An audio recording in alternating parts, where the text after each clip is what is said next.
Umadian uben ka renyang Yesu Kristo we poj ba mo jok ka dojo ba mi kon ki siang ma permen ki de chang ben wo orep ki alignment poj ba mo jok ke pa kenia gijmena ko ben ba ne chung ki bag ki ber mo kon ba en awi o mo kon pod kajigen wood mena kala banywa ke kanyeni gijaman wadian ba kene umaga kom Yesu kene kologa da dan me ye de yid meling we ling di shantin wo ne jok awan ye aw mulok ke doga wanya menini nudo shinga di shantin ba gima per kota ku na yal buri jok kene umaga ko ke wan ge pod kajigen ka obede ba kim char menduang kologa kene Yesu Kristo we o choga ba yodin o choga ba chuli bedo mi gogmena gogya ka kanyeni gogyan ka pa ko banna ta mi ya goga kanyi ka ba ko yel yin ka pa kane ya yelen o gigmena jo yelian yada nganyo wo kane yin tiyo da gi pen menut me yu chu yelo ke yikon ke gigmena ni di changtin gijmena anyagyan ko magani gayang ay wan mena gwe de luk kwan maga nyinga dadar tiar widangwen tiaru da yow kwan maga nyinga ton chagi kirang ke aryow gidada kop maga nudo ka kanyani ba gwede ne ka to boñ gal falesa muhtumin lan yustalan ولا خفيء لن يعرف لذلك كل ما قلتموه في الظلمة يسمع في النور وما كلمتم به الأذن في المخادع ينادى به على السطوح جمنا أوان كم مغني باكني جم مغبا أكان jamagni gaba mago tier jamaga akun pen jamaban akujoji ba kane jamagni gaba mano yot iyo ko ba ko mawun ewu ko ba yimut e ko magni gaba mano lingo ke shar okoba kama wun ewucha mong ke yadi yidun ke kaja kano riwun ba kene e ko mogni go chol ke wadot maga bari gijamana akoba yin ba kene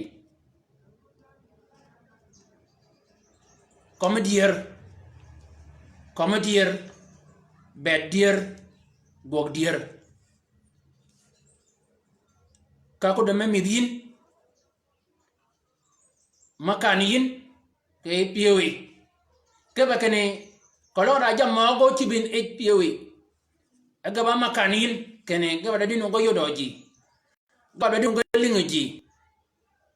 Yesu cha ko bakene da chang meno bi ka jam ni ben goling da chang meno bi da ko menyo ko mwa ke yen maban ke mana ngate lebo gon bar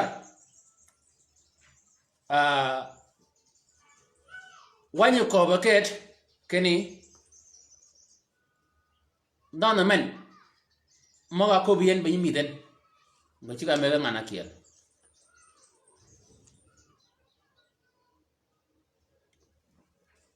ko ba yesu ka kanyeni kom ni cha gok ke ber jiben kom ni cha gok ke ber jiben tinga ye ke tinga no ye ko magni cha gok ke beteken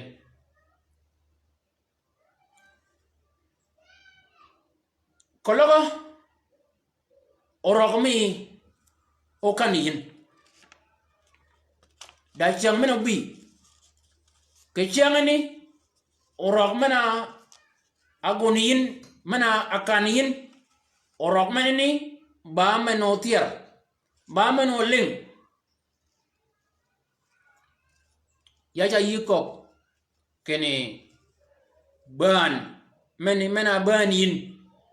ban mena ban yin bi Yesu Kristo we bi Yesu Kristo we ba en o yel yin ba en kedegon o dom yin ba en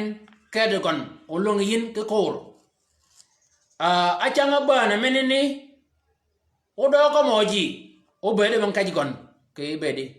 o bede ban kajigon ke piyewe yu bede ngany wo kene yi yew yu bede ngany wo kene ke dier o rogmen abajan o dedi changtin ya yew o ya wan tungo de Yesu Kristo we o gijmaneni ya mo luok Yesu Kristo we ke chodo meneni ko be Yesu ke kanyini ke ba o go nyuden go tie ke nyod yad gin tie ke ye o gane na gen ke ni ko ba nyo kamen kom ni komen ke dier o ga ba dier ba ke ni ke ba mong ni pa de kachkan ma kama ken jam ma kanu ben ba ma go tier jama go go un ke ye mut ba ma go tier ko ba kama un u cha mong ba ma go ling ba ke ni tienga buri jok ke wangani dangang ta jemek ma kalgan ko mong ni rango ke yuan mana chola wanya gwede John kwan ma ga nyinga dadar pi abida kwan ma ga nyinga ton abiriyo gide bi ngwen ba ke ni dadam taj makal bol Yesu Kristo we ba ke ni ingane ni yo omak ay chika wajo ejal o jal menini nudikalo jini ji maga kal gini yana kal ngane ni ke ba ko ba Yesu ka kanyne ga pod ga kashken o ga nyuden kene menen angany ga pedji angany bedji angany rumeji angany jama gogo jiben gina ko ba ji magani ba kene una yol yagol una kal da meneni apinyo yan ke pej mak ben ke atin gena ko ba wun ba kene kolo da dan ke kalun kene kolo da dan ke kalun manu do rong we ka ba tuk ka we ngani ga balen ko magni kanya lingi e tiengni ben di magni ben tienga ba pej mag buri jok ke ji maga lo ga bangen ke o ton ga ben kanya ling magni ko ba Yesu kene kolo da dan ke kalun menudi gano rock menudi rong ka be ka tu ka ngani ko balen ba kene ji magni ben pedagen ayodo gan kene ge ko be pedagen kene o ma yinyo ngo yi gogani o yi gogani ke mana chup ba kene tieng dom gana kun kadwo tu galenge pen gekat oton ayor ga tiyo ken geban ke pa ken da chik manun mako ko boton tiyo ke kanyene ba kene ba gwet kene e jini tieng dong gana kun kat ka oton lunya ka bangen wama falama simo wa kana damairum tubakkiduhum خرجوا واحد فواحد مبتدئين من الشيوخ إلى الآخرين ji ben ma bi akal ngane ni atir rok mi ngane ni ke bol yai ka tir ka tiyo ke bol Yesu Kristo we ba ke ni ko be Yesu ke ni jama go gutiyo jama go ba mo tir ben ko mo ni ge pod ka ga ka ni ape ji Yesu ngani pe ji Yesu kende jini ke yakun dada ma longi ke chai ka kalgen ko mo nyodo ma anga ponye yin ge jamana ponye yin ke ko ponye yin ke ko mo akoma Yesu ka ni ba ke ni orok mi bana mana bajin orok mana ya podin bi yomi yi kon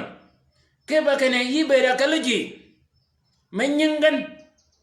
nena orok mana agogo ji maga kiel o mogen wegin ni wilke kon ji magani wege wilke mogen dema Yesu ko kene jama gogo wun ke mu jam ni ba mo tierian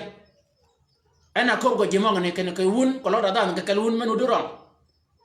ka ba ke tu ka ngani go balen ko mo ngane nyude yin nyimia yin omia kene ba gi ma per go tek keno yin yi yow ba gi ma per go tek u yi bi orok mi tongin Yesu Kristo we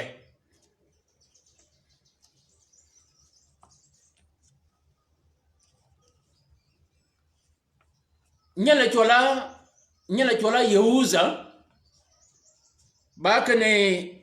Yehuza menini kanya benen keno Yesu megen ji maga Yesu ba kene akada kundu Yesu ka Yesu numen apiye Yesu ke ina yol Yehuza nyadan megi tingman megon ka yomana numi yinen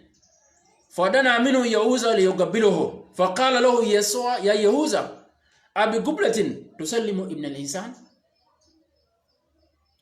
يومنا كم يهوذا منا أمجون يسوع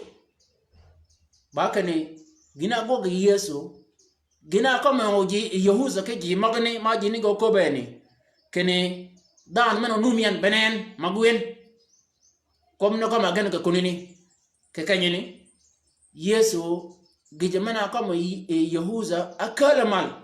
ke bola Yehuza ke bol kanyini ke bola jima akale Yehuza kere gijamana ni cha yinyo do kene ko de gi pin makanin ke piyowi eji ko be da adut ke ba kene adut menene ba man hotier ama Yesu ko kene jamba kan ben ba ma hotier wo wiya ke bol kanyi ya kwaje ke bere ji ben magonut anganya yin ke boli anan kini gen geron o gen gecha chung ke bol ji go ko ke ji o rok mi kan adal yigen ke tong yin ya kwaj ke bere ji mak ni wo Jesus nimi kanya agogin ke fadi ji mak benini ka jini go ye ke chak ma ko ke pede gan kene ma wulti uban ya kwaju wo Jesus kene we chak ma ni ko gan ke pede jini tiyo o yide gan ke yo ma yo gan ke baj mana apede gan wo Jesus ya kwaju ke bere ji ma nut di chamtin nimi ka bere ji mo ga gan kene gaba pech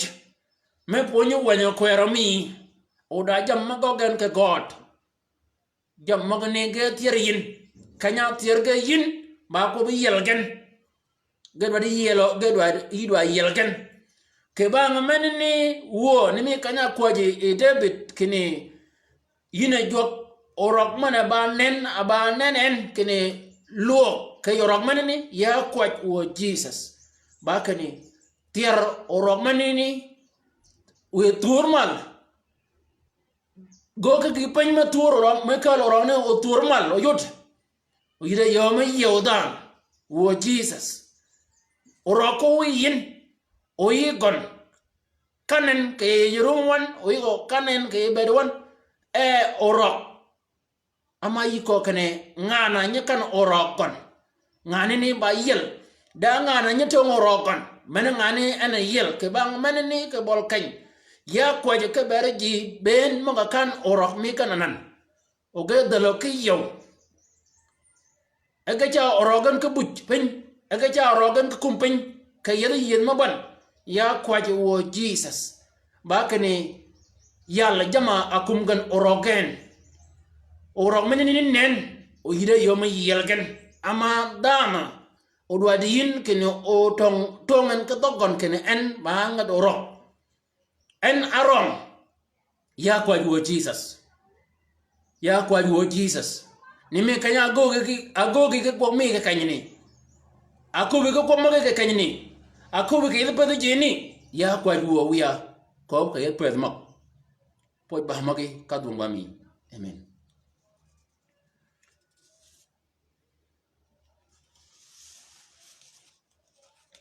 Yesu okobe kene jam maga ba kan gaba meno olit gaba meno olit ko ba ko ke jicha mo e ko mo ne ba meno ling ko mo ni e gaba mo ling e gina gok ke jemut ba meno olido ji kinyen ke shar ke ba ko mo ni yede ko mo ni ti yen ke yeb gina wanga ba ngo Jime ge luk bang Yesu Kristo we ka Yesu kada pa me ka galo bang Yesu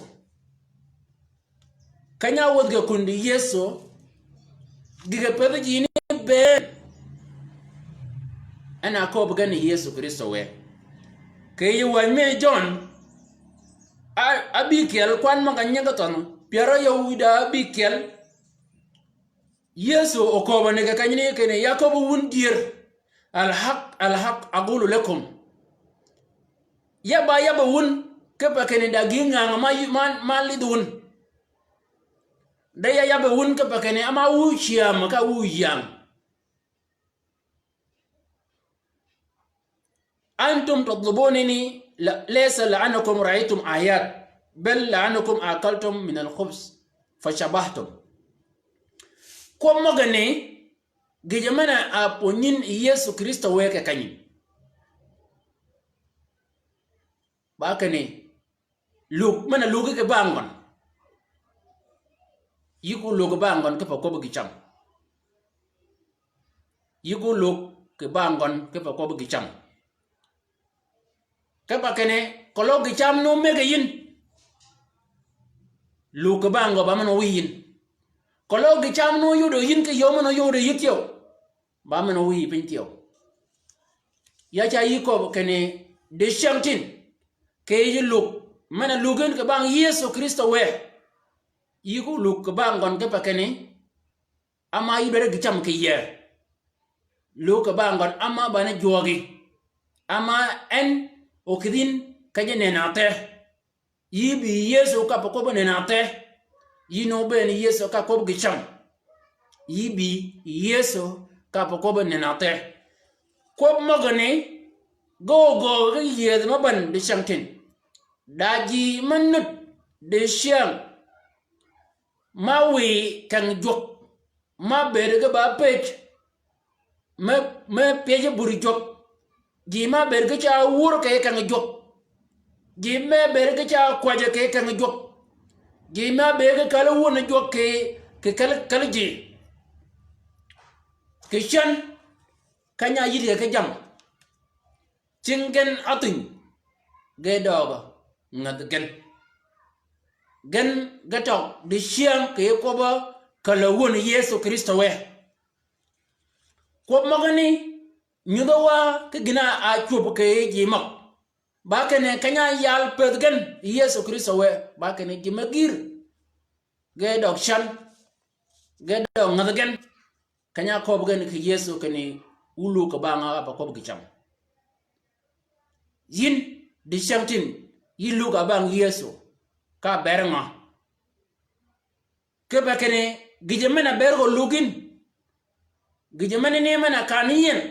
ginini bamano yal giya luga bang yeso ka kanyeni gijemena abe awigen oga luga bang yeso baken ama yeso ogogo ke gingang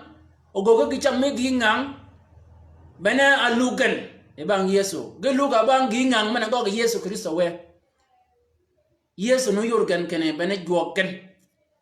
yeso no yorgan ke bena yide migen ke bang manini yakobo yin ke kanyade yin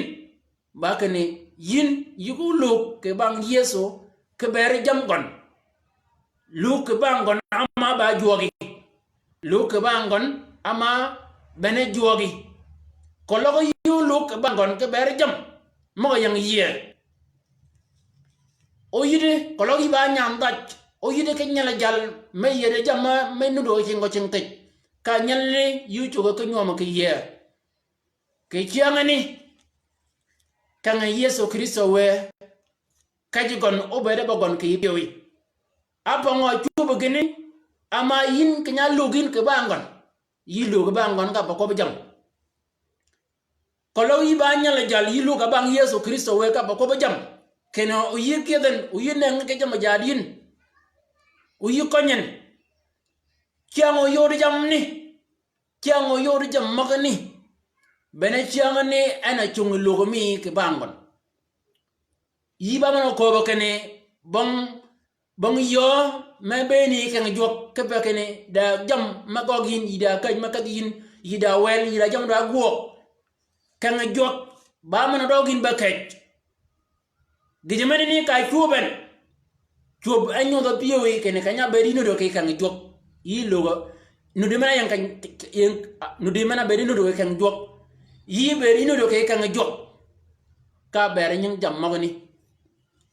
jam magni kanya ben ngan tieli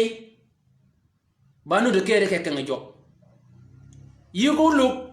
ke banga yesu kristo we ke ba jam mago chen yesu kristo we lugo ke bangon ke ba ko bona na tami ko bona na te ana alugin ke bang yesu kristo we o yi kurin ka ba ko bona na te menini bene gijemen kologo ba en na wiyin uyi bere no lo ke kan jok bongi pen man luongin ke kala ke kan manene bongi pen man luongin ke kala ka bang yesu kristo we wa bere kompen de chantin orang magir no do ke regon makal nganyun ke jama yang ngon ke yo ben bo ke jogon ke jam maga alan jam ji maga lan ke jukan je bi wok ke makala jo di mak de chara no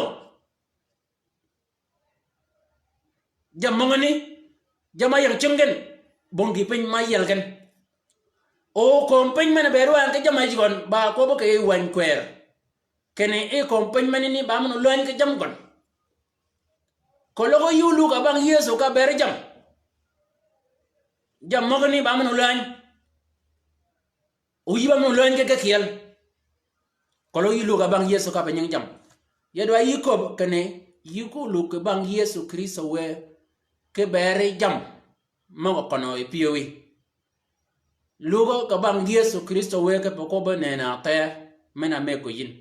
kene yokuru yidi yu die ke yomene ke di wo wi wan ya kwat ke bol kanyin ke ber ji ben mo nganyen anan kene kwat mena kwat ke yin ba bang jaad mena no do ay go bergen kwat mena kwat ke yin ba kene o jamma ko ne bergen yodugen ya kwat wo yesu kristo we yebe nyingi magane ke ko akobu jimak yebe nyingi ni wo yesu kristo we ogen gen luga bange be ko bone na te ke dir ama gi chol gi bi ka ber ko bone na te ji ben ma ko lugo ke bangi ke ko ba jamma ko no ke pedgen ya kwaje ke bergen anan wo Yesu jugan ka nyudgen ni ka ko ba jima kene wulu ga banga ke ba kene ama udwa gicham ama ulit ke gicham na gogyan ka uyam ya kwaje wo Yesu Kristo we jima ga aluk ke bangi ke benyang ginicham ya benyingen ke ye ko mok ka jugan ka wi ke gogan ke ko bana na te mana be go be ni kompen wo Jesus poj ba magi ke ba kene yugo ke bergen ke ba kene dier mi yuko kene kop ama dier en o yel down poj ba magi amen ba kene jam mo ba kan ge ba mo yal kop mo ko mu un awuja mong e ba mo ling ge go un ka yemut ge ba mo le ke nyeng chama kel nyimia awoj akobe e wangwan ke gi pen ma yang pio kon ba kene nyimia mene ngeo ke law engeo wangwan ke law mene ni kanya akwani alonyi e wangwan rigon ka wangwan ki akop ke kop mga yang pio kon mga ko o kanya berin nyimi nyana ngeo ke law na nutin enu iko ko wangani ako kene gina kwara ya no rum kene wun wupi dian ke bang menene kanya megi ya ne mai ai nutin yi ya banyan kene nyeg agi ngo ba gi no chuko pidia ba po chu ya pi ya ka pidia kun menene ba gi jamana akop ke wang menene kanya meg nya kwar go enen nutin gi jamana yang piogon ba kene en togo shek nyagin tin men ko pide nyagin ni awi jok kae dong kanya ginu kat kae kan ke law ka muja wangban law menene ko ba yang pio wangban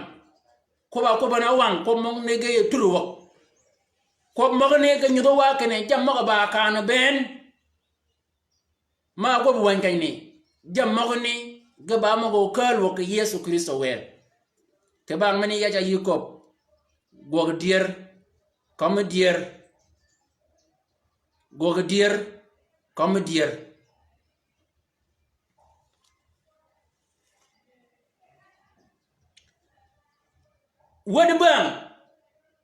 wada bang ben kwangan pior da yow ba kene ayaga yow ka kalgan gijemana pedgan awi ga no bulu ga bang Yesu gijemana ni akada nyagan ka maygan gijemana ni nyagan ka maygan unuru ko gan Yesu Kristo we maygan abi kundi Yesu e ka maygan ka bol gon bo ka e bo da ben ka bol Yesu Kristo we ka chode Yesu ka Yesu ko kene angod wadin akoben ngani ko bane kene yadwa kene o nyawada gana yow o ge kwanyin o nyala kel pegu chen kieji o nyala kel pegu chen chami ke ilagmi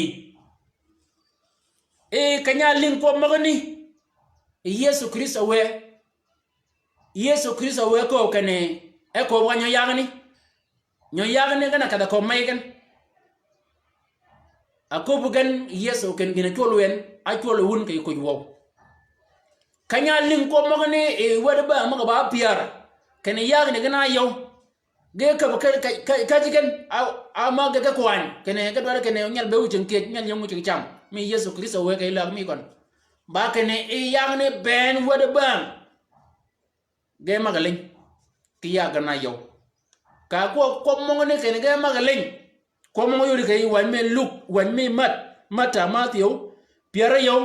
kwan maga nyanga ton piara yow gide piaro widangwen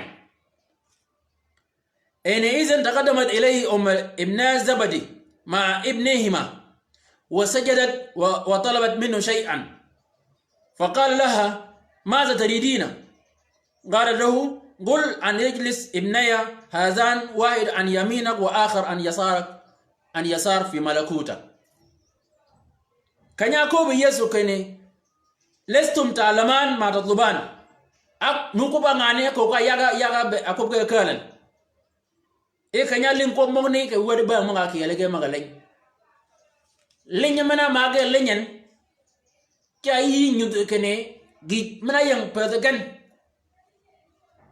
gelu bang yeso ka ko balaw gelu bang yeso ka ko balaw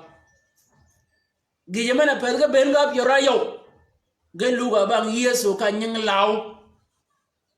gedwa law gedwa jiya ya cha yi ko de shantin yilu ke bang yeso ka banyanga gijemena bergo lugin ke bang yeso dwade bere nganyo yin kin bango dwade bere nganyin yilu ke bango ka bango wade bang mak gina bi mal ke padagan ba kene yeso kada be ila ga me kada be jiya o ga ben ege ko ngan kan gadwa law gadwade genen ke law yeso kristo we bere law ana lugan ka bang yeso ya ja yi ko kene jama yang piyo ko kan yin ke ba kene dagi pen meno chup mo go dur ko mong ne wok jama kan yi piyo yen dagi pen meno go ka jama ne kalo e gene ni ama yeso ko kene jama ba kan ba mo go tier ba mo go lit o jama go ba mo yutiyo jama ko mo kay mudi mo ko ling o ko ba ko mo jama ba mo ko ling tiyo ke ba mane ni ya yi ko ken ko do gi pin makan yin ke piyo yi ke ba kane gina kaniyen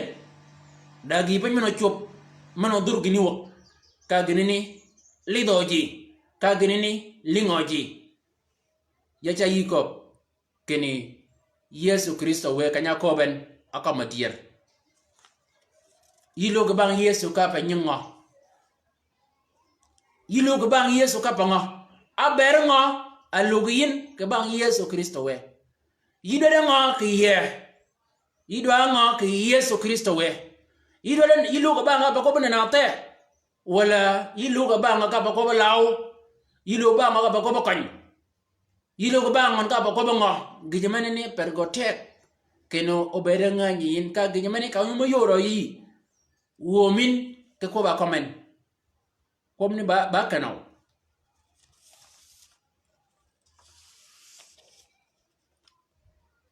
da nyan met wala Rahil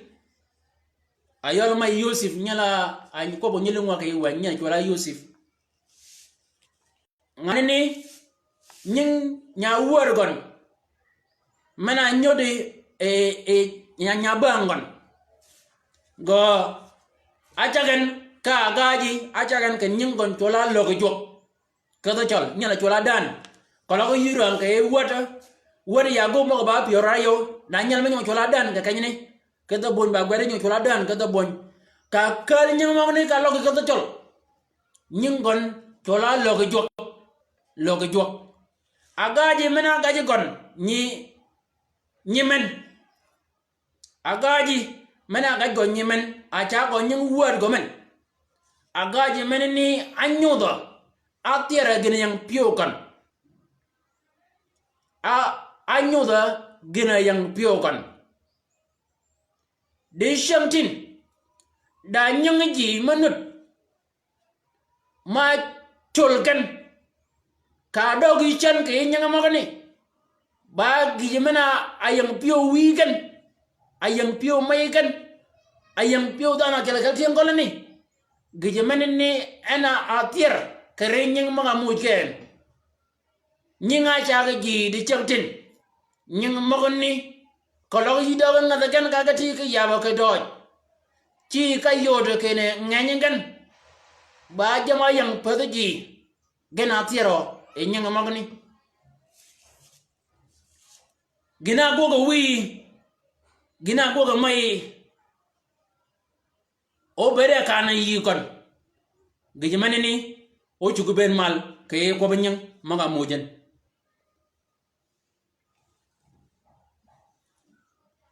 wo wi won ba dier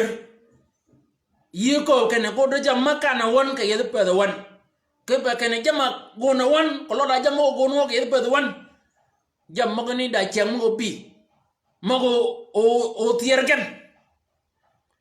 wo Jesus da nyingi ji manu di shantin changa chagan wegen ke megen tiara gina yang pada wegen ke megen nyodo gina go wegen ke megen gan di shantin nying maga megen nying magani tiara jama go wegen ke megen kologa jam ni go gana ba jam modoji wala ba jam maroji kologo go jam modoji wala go jam maroji jam magani atiergen kerenyang ke ba ngamenene wo Yesu Kristo we ya kwaju ke bere we ke mek maganu de chamtin akane jam ke yede pwede kenanan o ke dere ke no o jam magani o ngoge wo ko nyol ke nyol mo chakken ji magadu acha nyanga gaji de chamtin ba jam yang pwede ken adwer ke kal mala ba chak ke nyang nyol ken ya kwaju wo Jesus kene we jamok nyigin wo ke rumagan kali wo ke padagan kali wo ke bedagan wo Yesu Kristo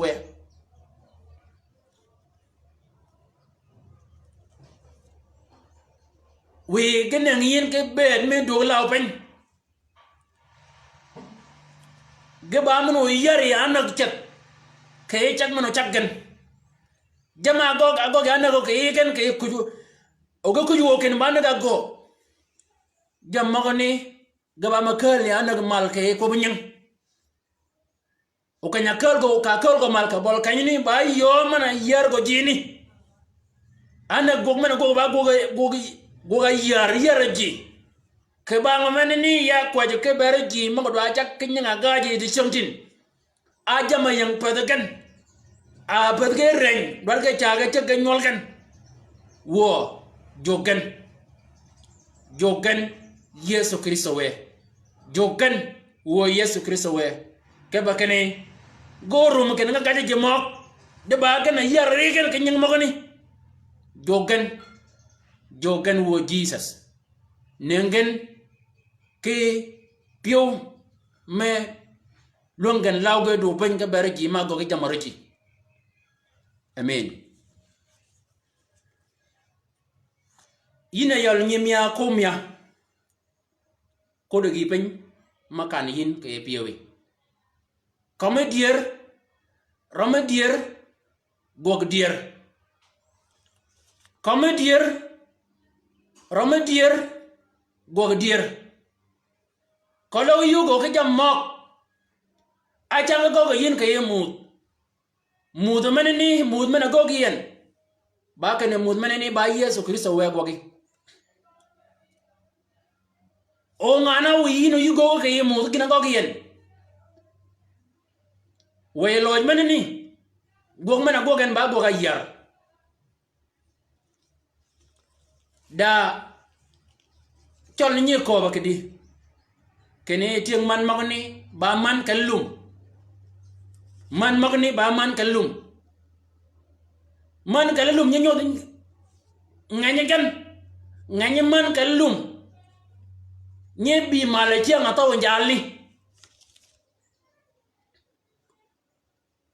ataw jalni o mo ge nyot ge bi ge chiang ni kene chamaen ba chi jalni o yiga nyola ne ke jalni ke kanyini bene chiang achi be ngade man keno jalni go yaren ke chiang atawen o ji chiga ngang o tiengol ke chiga ngang o wat go ben ke chiga ngang man kalelum ba gija kela ke jama kama Yesu ke kene jama كل ما قلتموه في ظلمة يسمع في النور أيوت جدمنا كم هون كيموت أو لين كيشار كوبا كم هون وجامو إيكو مغني جبا مغو تول يجا يكوب ينو تول ينو ينشول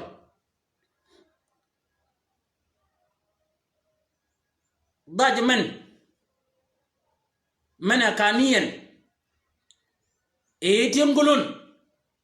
داچang meno bi meno tieri ke banga menene yugo yit keno yiyer yanak comme dire ke bol kanyini jal mena kalin ke yemudan chang meg meno bi dana mena kelu ko kon dana menene o yanyin bede gonunen ko magni go par mal ke o par wo ke lebi ba ya yesu cha ko ken jamma ba kan ga ba mo ling changa jamma ne ga kana miri ngana adora kan gi pen ba kene wan yesu kristo we cha ko ba kanyene ke jamma ba kan ben ga ba mo gotier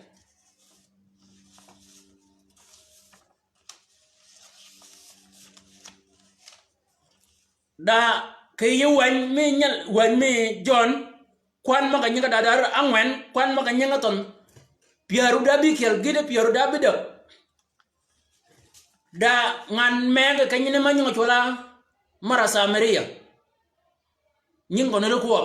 de ba podgen pana bedena ko ana acholi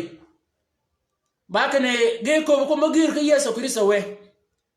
ka ko bi Yesu ken galas ka umbe naw ka jal go yeshwal gina ko bi Yesu ka bor kanyini ba kane iya bang jal gina ko bi Yesu ka bor kanyini ba kane yi gon bang jal ako be ke Yesu ken ke dier yi ko ba dier chap ke ba kane abed yi da chowa bi o jal mena bedinan abedunan pa jal goli ka ko be Yesu kene nyanne pat jal gole u yi ko ba dir ba kene o ngo ngani jal ni umatange piyo kan ni mi yaga bij mo atangan gina mo ko mo yogi piyo kan akal mal Yesu Kristo we ka go gini Yesu no ba kene ke ba ko ben kene jam mo ba kan ba mo yal bene en gije men ni ko mangani ke en ke piyo kan go bere ke jalne ke ko lokan da jalne umu banya piyo kan ya cha yi ko kene ko logo dier ba bedin o dier ba ko yin o dier ba nyod yin da chang meno bi meno ben dier mal meno ben dier ni mal da jogo cho mo kanan menut mais jama goggan kya nyudo kene man mogan umutao yigan ke pedgen oda ting man mo jama goggan kya nyudo kene cho mogane umutao yigan ke pedgen jama ne umgo amu chuba yet pedgen adonga man nyuko mo bon be basa da sifir okin menini durwo ya nak kabang menini ya yikob kane kama dier goga dier bede dier wo Yesu Kristo we ya kwaji ke ber we ke mek magonu de shamtin abed ge nan ngani yin anan oruma ge nan nganyo yin kaja chat ge nan nganyo yin dier mana akujo gen ke rigan ge kangai gen men ba kop ke dier men ba kop ke dier men ba kop ke dier ya kwaj wo Yesu Kristo we jugan kawe dier kop garikan wo Jesus we dier kop garikan we dier kop garikan wo Yesu Kristo we amen ya ga pon ka ko ba jok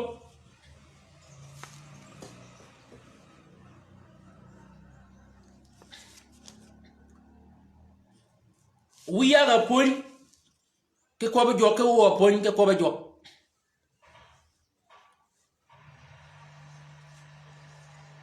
dear me wadanen ba dir jatti ni chola jok ke ba gong manini gongo giyen ba dir ken yi chole Yesu Kristo we ke ba gong mani gogin uru mo ka gon ket piwi ame ka kwan piwi aru ma ka ja yi ñu den ka gin baden gogin wala yi ka laji wala yi ka la piwi gong manini yadwa yi ko kani lidi piwi ke gong mana gogiyen lidi piwi ke ba kene ke yi wan mena chola Samuel al-awwal kwan ma nyinga ton ariyo kwan ma nyinga ton kwan mo nyanda dar ariyo kwan ma nyinga ton piara yow da yow ba kene da jale meg makal wadgon ka onyan ka goga ga babon o ke wangani ji ma nyebi e kan anye kan ka jam ma ngal ke kala jini da tiang man manyi kan ka kur ngan da je ka wangani ke yitiang yahud ka chung kwer me kya bel ja kan ki akur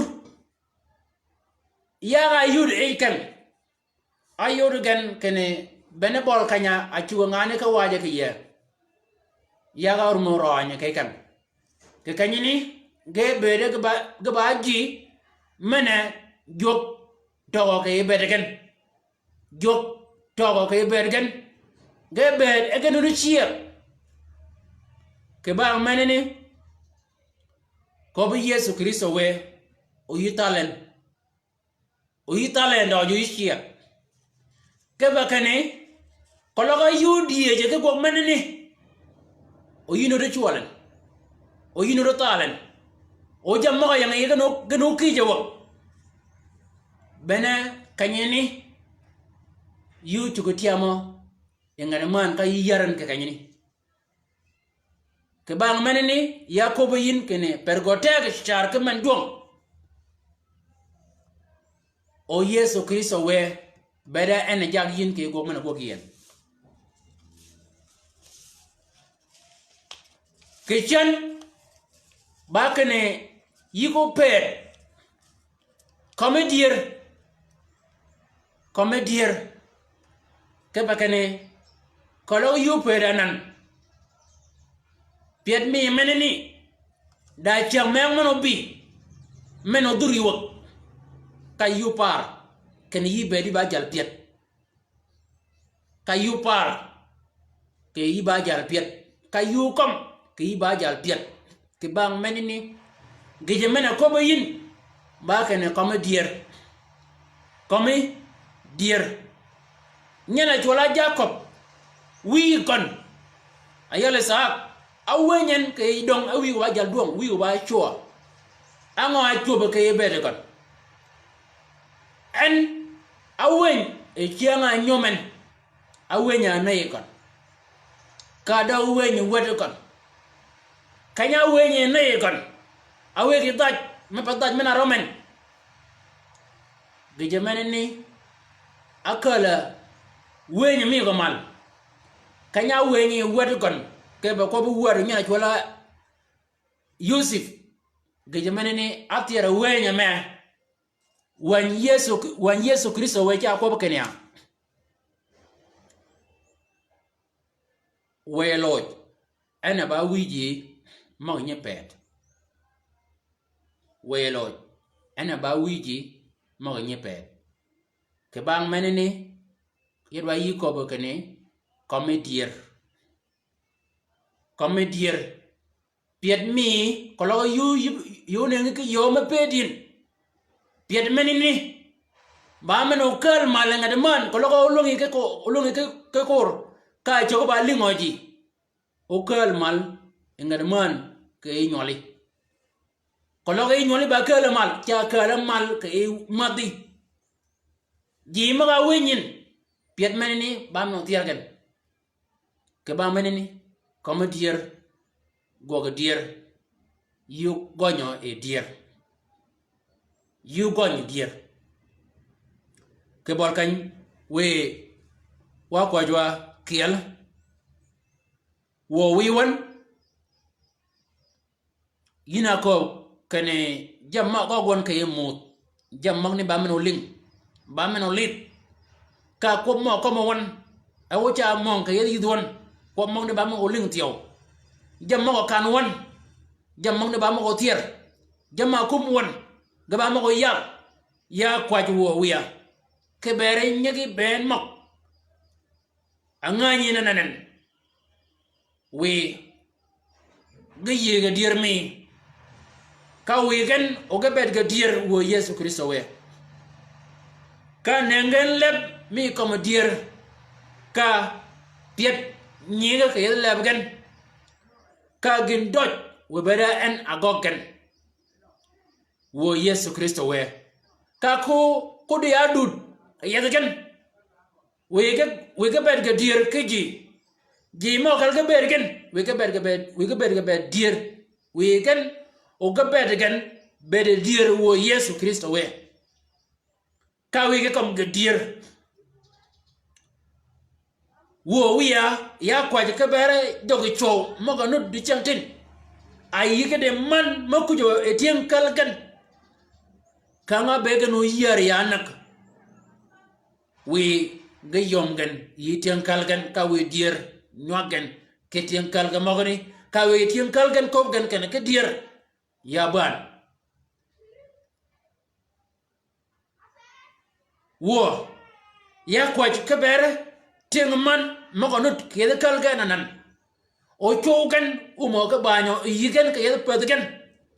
o chomo ne ku wo ken ga mo banyo e man mogni ke yed pedgen jogan wo Yesu Kristo we ke bakane yi ko kene ko batang badwadin bagi bi ma badwadin o benu ke ben me dam mana yi ke yin ya kwaje ke bare jogo show maganu anan di chantin ke yede pedgen man mogan aw mo ke kono ke yigen aw mo ke banyo ke yigen o ga yido ke ma monu di chantin o ben mena bedgen ke man mogni bangiji kene man mogni umo ke doyo ke yigen ke pedgen we dier migen kalimal ka jugen wo Yesu Kristo we me ke we mo akage law anan ya kwaj wo Yesu Kristo we rabgen ka kel kal mo tayen wo Jesus ya kwaj wo rabgen kakel chongen ya kwaj wo Yesu ke bere pod mi woman je tayo kaygon we ji uduogin ke pajmen ya kwaj wo Yesu Kristo we de shamtin je tay kompin o yi ko kene wodo menini do de kal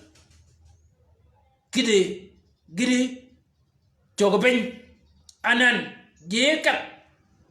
ganganyo itin kalagan kan ga baji ma ba Christian ge wodo podu moni gana kam ke gan ba gasal art o gidanan woni man magan ke jemong ne bogan ya kwa ke bargan jemaga mo kada kay pin mi chol di chankin o ge wodo mier melaw wo yodugan kene wodke mirni mir mo lawen bene mira ko mo yin ke wanya chola agas al ard ge wodka jini mogya sin mogya India mogya mir mangang mogya Australia ge wodka mangang o ge ka gangan ke ba ji me ye kin o ke konini nan wanyi ba pongen wani ba betikan ya kwat kene wo we bede mi kan bede ba nyudi kan ka ba nyigi jima we ki yel we ko ba kam kan nyud kan yo yel ke yin we ka ber ka ba mel ka kajini ni ma yiko kan wo ba mel ka ber ko pin tienga yang Australia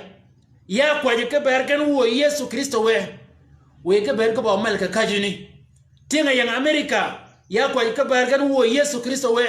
kan we ka ber ko mel ka kajini tienga yang Europa ya kwa ka ber kan wo ya kan we ka ber ko mel ka kajini mo yang Asia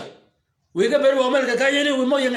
Africa we ka ber ko mel ka kajini wo Yesu ka pa kane yiko kane wo de me bare gidi chogopen ata al ghasal ard anan جوت دول مغني جوت عغاس الأرض منني وور مي بمالك يبرجن كيف كان دوغ ماك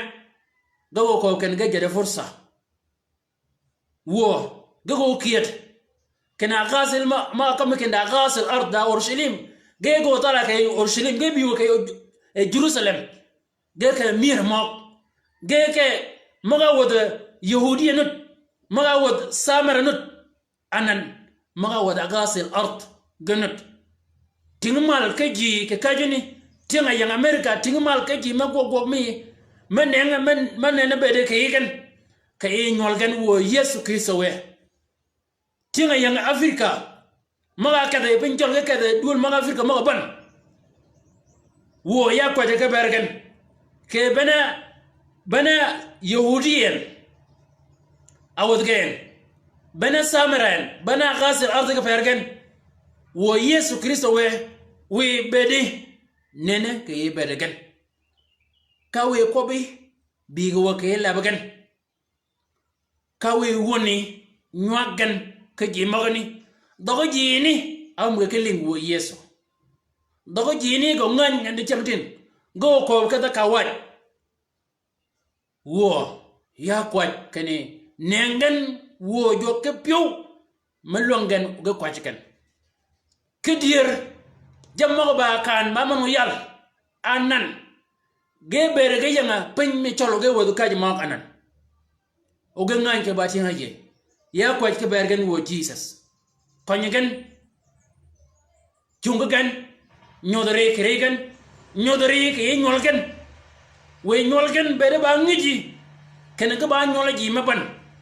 wo wiya da nyolaji manut ma ka da ge ngan ge yingan gen wanan nyolgen adroje kunini nyolge doje ngade mana ke koneni ya kwa wo Yesu Kristo we bakane jugu nyolni jugan wo Yesu Kristo we gago be ne nyollo maga rof ko manya aurin kom sodumo gaga amura wo wiya gago be kine nyollo wade nauma maga dong panini gaya ngedo ora ka panini wo Yesu Kristo we ya kwaji ke bere nyol magani nyole jini maga wod agasil ard ke bol kan ya kwaji ke bergan jogan kakal bere mal ke bere gen ji maga awiyin wo ba dir mi gana nen ama yi ko jamba kana ba mo yal da ji ma berge kwat ke bakano yuga yebi no ga ka kajini ga ka podani geber ge kwaja ke kanomi kanya wodge podoni anan di chamtin kwaja yomugen nyagmi ge yene yomugen ke ba kana gina ci ge kwaja ko yi ayoto gen ge gina kwaja gen pad gina ci ke dwar ge dwar kana ko nyi yin uga ka kajini wanan ge wod kajini yi ngana yi kwaja gen yi wi ge pen ya kwaja ke bargan wo Yesu jugan wo dir mi ke no mo ke char au mo ke kalmal ken ge bere ge pede ji me yang tunga din de ge do gi pe nyoki yi o gi mene ka mo go yot ge to ka bang ke jugan wo Yesu Kristo we yi ko wo we akane da tinga man mo go yela yi nyolgen da tinga man mo yel ke nyol gan go yomo yi ke bang orang mana nu da je ber nyol gan yomo yom ga yi bene yomo no yel ke yin kenyo bene ga ga yo kenyo bene ga ga kwet kenyo bene ga ga yomo yi ke bol kanyini go yelo yin ka chengo nu nyukal ka nyol gan o yelin ya kwaju wo wiya ke bere ji ma nyol gan da jamara mo ke del gan di chantin ogo chade ke yoriyan o yan magni ga dal ga kun yan maga ayur gan ke yeki yan magni ga dal kun ga ka yoriyan ma ngeng o yan magni ga dal ga kun kin tek wo wiya ya kwaj ke bere gan kan we nyingen lugan kun yin we nyingen wo Yesu Kristo we lugan kun yin ama yiko kane sholiyin ke dan ke yorang mana dian ke kalagan daji marang ke jama de aramo ke delagan moga ke kalagan ge wo de pod mo wo mo ni pod mo de akim mo doji pod mo de yan mo doji o ke chan yan mo ni ka ki mo ni ge de le yelo egin ya kwaju wo wiya kene ko ba ko bir ke sholiyin e dan ke yorang mena ayopoden o yubi o yelayin o yu legend ya kwaju wo wiya kene ji mo garangan ke kajarangan ke pod mo wot genan arang anu rangan ko kayni nan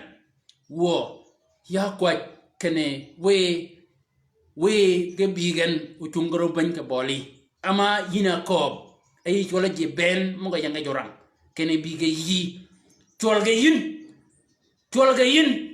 ge akima cholgan mongi mabog yakim wi ko kene cholyin wi cholgan wi gongan wo Yesu Kristo we wi gongan wo Yesu Kristo we ya ko ka ber nyol ma no je pidanan o be mena beda megen ke mena beda wegen o nan ke nyengen kene da beda adut da beda wen da ber mo bayen ka jogon o be no nan ge nyengen jogo we mogoni ke me mogoni ke ba kene benini ke nyolo nyo kwanya nyolgen ma gena nan ba gor ke ber nyolgen ba gen raj eno bi mal o ba jama go ge na reji o lunyi do mal ke nyol mogoni ke ba menini ya kwa kene jogen wo Yesu Kristo we jogen yine yedi jogen wo Yesu Kristo we ya kwa wo ke ber ji maga chak kenying mabanying agaji o agaji mogoni nyu da jama go wegen nyu da jama go megen nyu da jama go tien kalgen o nying agaji mogoni gana go ke bergenan wo bibe go ke bergen yelgen wo Yesu ke chingu wo mana go ke ngai nying mogoni yelgen wo Yesu ya terege yiben ke kayina kanyarigen we yu lid komgen kawi nyingen uluge tungo diyin yijok mana rumo ke bergen yijok mana gogo ke bergen yijok mana margen we nyungu lejgen we yurgen kan iba yede migen we yurgen kan iba jogen yu malgen wo Yesu Kristo we ama yiko kane we mogi genu go ga yiwan o yewan o yimalwan wo yu malgan wo Yesu Kristo we poj ba magi ka don ba mi ke be mogoni ga chole ayi o ba yina ke be goken o ji mogoni ba go ko ka yin poj ba magi ka don ba mi amen poj ba mo jok ka don ba mi gon le wokit mena mojin we duang mi gon o go ke be mi amen wo yit kete ke bor kany mene ni ke os bo mana kiel yeah amen